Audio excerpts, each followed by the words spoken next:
Astounding how swiftly love can fade into the shadows when we least expect it, leaving us wondering if it can ever reignite. Welcome, dear listener, to How to Make an Avoidant Fall in Love with You. Again, a topic that may seem daunting if you've lately felt the warmth and intimacy slipping from your grasp. Together, we'll venture down this winding corridor of uncertainty, examining the fears and hidden desires that shape an avoidant heart, and revealing ways you can help them rediscover the love that once bound you both. Picture this: a fortress standing tall against the sky, every stone carefully laid to resist siege. The person you fell for is that steadfast fortress, an avoidant partner who once showed flashes of vulnerability, glimpses of kindness, and a desire for closeness that felt so right. Then, almost imperceptibly, they retreated behind their walls, suspecting an oncoming threat. Now you see the sturdy gates drawn shut, the corridors of your connection darkened and cool. You wonder if you'll ever walk inside that fortress again and see your beloved's true heart. Let us uncover the very reasons these defenses exist in the first place. An avoidant individual may have learned from early experiences, perhaps a distant caregiver or repeated emotional disappointments, that love can be unreliable, even dangerous. Each betrayal, slight, or heartbreak becomes another brick in their fortress walls. These tall ramparts help them avoid further wounds, but at a steep price. They risk shutting out the delicate joy and renewal of emotional intimacy. You, dear companion, see through the cracks. You know there's more to them than the stoic silence. You once tasted how sweet it was when they let you in. Now you long to revisit that warmth, but you're not certain which key could ever unlock their guarded soul. Each time you knock, you hear echoes of doubt. Perhaps I'm the one failing. Perhaps my partner never truly loved me. Is there any hope left? Let us banish those self-doubts. Love can return if nurtured carefully and respectfully. It requires recognizing that your partner's avoidance is not a casual whim, but a method they've developed, often unconsciously, to cope with deep-seated fears. If you're to help them lower the drawbridge, you must first demonstrate you're not another threat storming in uninvited. You must serve as a patient, compassionate presence that neither demands nor withdraws in anger. In short, you must become a steady, guiding light that coaxes them out of their solitary tower. The paradox: an avoidant partner needs room to breathe, yet secretly craves connection on a level that doesn't overwhelm. If you press too hard, they'll vanish deeper into their fortress. If you stop knocking altogether, they'll believe you've abandoned them. Thus, you walk a fine line, patient yet unwavering. Speak with a calm voice, and let them see you can respect their boundaries. When they sense your presence as steady, not smothering, they'll tiptoe closer in moments that matter. It might not be daily. It might appear unpredictably, like a comet passing in the night sky. But each appearance is an indication they still yearn for closeness, if only they can trust it won't erode their independence. Such space is not empty. It's an atmosphere permeated by your quiet reassurance. I'm here, and I care, without demanding that you become something you're not. Over time, this consistent attitude may softly melt their apprehensions, as the repeated demonstration of trust signals them it's safer than they once believed. Demands and accusations rarely breach the walls of an avoidant partner. If anything, raised voices and emotional flurries can affirm their worst suspicions about closeness, that it's perilous, manipulative, and suffocating. But gentle, unwavering reassurance can open an entirely different realm. Imagine telling your partner, "I know you guard your thoughts and feelings for reasons of your own, and I respect that. I simply want you to know I'm willing to listen if and when you want to share." It's neither pleading nor resentful. You are granting them the choice to speak, and you demonstrate genuine readiness to receive them. Such statements carry tremendous weight. They taste of freedom from pressure and thus gently invite them to step forward. Similarly, if your beloved has confided in you, perhaps late at night, or in a moment of vulnerability, take immense care with that delicate gift. Guard it the way they guard their own fortress. Show them that sharing was not a mistake, that you will never belittle or ridicule the trust they've extended. In so doing, you become the rare confidant who doesn't punish them for unveiling their fears or wounds. Many avoidant individuals are pragmatic souls who value reason and control. Through childhood or sheer life experience, they found emotions tricky to tame. Instead, they polish the art of problem solving, achieving goals, or organizing daily tasks with precision. That skill set is their comfort zone.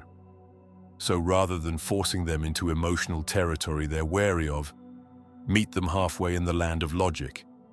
If there's a conflict or concern in your relationship, approach it systematically. Instead of, "You never show me affection," try, "I've noticed we rarely spend weekends together now, and it makes me feel disconnected. Do you see any way we can schedule something, maybe an outing or a quiet night in, to fix that?" You present an observable situation, lack of weekend time, the tangible effect on you, feeling disconnected, and a possible solution, planning an outing. The problem feels less like a battlefield for raw emotions and more like a puzzle you can solve together. By using language they can process without defensive panic, you lower the risk of them shutting down. Recall that once upon a time, relationships in tribal communities thrived because individuals tackled challenges collectively. For an avoidant partner, the notion of shared anything can be suspicious. They fear relinquishing control or feeling trapped. But if you frame it as cooperation that still respects boundaries, they might become surprisingly enthusiastic. Find areas where you can team up.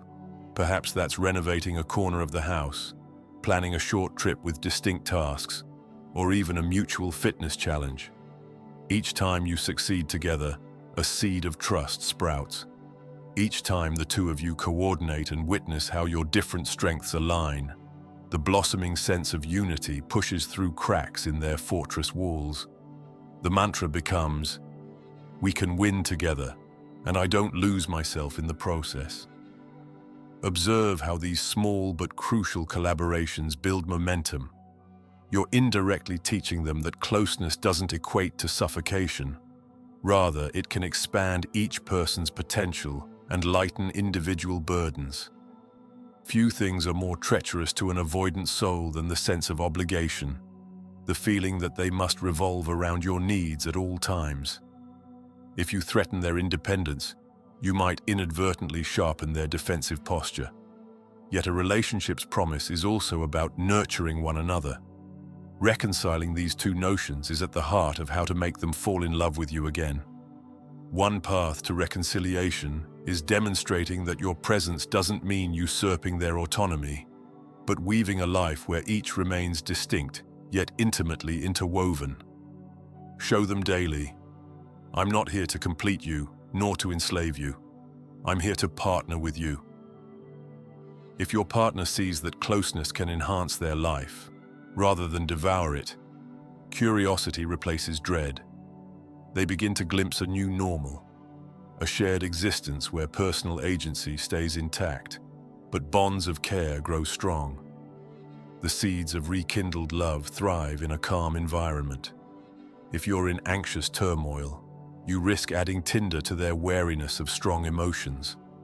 That doesn't mean you must bury your needs, but it does mean you require your own supportive outlets. Friends, therapy, creative pursuits that soothe and fortify you from the inside. No fortress can open to frantic pounding. Instead, it cracks open for a gentler melody. In essence, your tranquil self-assuredness becomes a beacon. You're signaling, "I can weather my storms. I value myself enough to care for my own well-being." and I love you enough to give you the space you need. That unwavering steadiness may be precisely what your partner finds irresistible over time, eroding the old fear that letting someone in will create chaos. So here we are, nearing the threshold of possibility. Imagine your avoidant beloved, once defensive and distant, stepping forward with small but meaningful gestures. A text that arrives unexpectedly, a tenderness in their voice when asking how your day went, a willingness to share a burden. These are the glimmers of renewed faith, signs that your gentle efforts have coaxed them from behind the walls. Each step forward reveals a new foundation. The fortress stands, but the gates can open. The interior, once shadowed, can be lit by shared laughter and mutual acceptance. This transformation won't happen overnight. It's a journey of countless little decisions, support, recognition, and synergy. The very heart of How to Make an Avoidant Fall in Love with You Again is about offering new experiences that show love is safer than they once feared. It's demonstrating consistency, kindness, and respect for boundaries. Gradually, they learn to trust that the closeness you're building isn't some cunning trick, but a genuine expansion of both your lives. Remember, the greatest gift you bring isn't forcing them to kneel at an altar of intimacy, but showing them the path to choose it freely. When an avoidant chooses to let love in once more, it becomes a steadfast love, because it was their decision, sparked by your patient invitation. At the end, you both celebrate a relationship forged of gentle understanding, sensible empathy, and an unwavering bond. Where once was stone-cold distance, you'll find a radiant closeness that can stand the test of time.